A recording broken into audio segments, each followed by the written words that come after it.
వలన ఓట్లు వచ్చుంటే జగన్ భారీగా గెలవాలి కదా. అంటే జగన్ మార్క్ ఉండకూడదు, జగన్ పెట్టిన వ్యవస్థను తీసేయాలి. అది ఒక కాన్సెప్ట్ అవ్వచ్చు.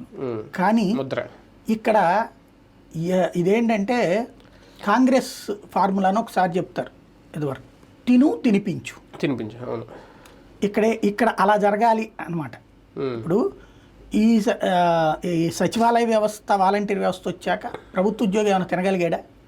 లేదు. సర్టిఫికెట్కి ఇదివరకు మీకు తెలుసు, బర్త్ సర్టిఫికెట్కి 300 రూపాయలు, డెత్ సర్టిఫికెట్కి 1000 రూపాయలు చొప్పున తీసుకున్నాం, ఖర్చు పెట్టాం మనమే. అట్లాగే ఏ సర్టిఫికెట్ కావాలని డబ్బులు లేకుండా పని అయ్యేది కాదు. గవర్నమెంట్కి కట్టేది 100, పైన అయ్యేది 500 నుంచి 1000 రూపాయలు. అట్లాంటి పనులన్నీ కూడా 10 పైసలు ఖర్చు లేకుండా సేవ ఇంటి దగ్గరకు వచ్చింది. ఇప్పుడు దాంతో ఏమైపోయింది, ఆ ప్రభుత్వ ఉద్యోగులు చాలామంది ఆవురు అల్లలాడిపోయారు. మాకేంది అన్నట్టు. జగన్ మీద కోపం వాళ్ళకి ఏదో అదేది యాప్లో తక్కువతోలో కాదు, తినే అవకాశం లేకుండా చేసాడు. ప్లస్ వాళ్ళ చేతిలో ఉన్న పవర్స్ తీసేసి ఇక్కడ ఇచ్చేసాడు. ఇప్పుడు వాళ్ళ పవర్స్ వాళ్ళకి ఇవ్వడం ద్వారా ప్రభుత్వ ఉద్యోగులకి చాలా హ్యాపీ. చంద్రబాబు గారు అంటే దేవుడు. సేమ్ టైం ఇది వీళ్ళది వచ్చేటప్పటికి జగన్ ముద్ర, రెండు కలిపి ఉన్నటువంటి అంశం ఇది.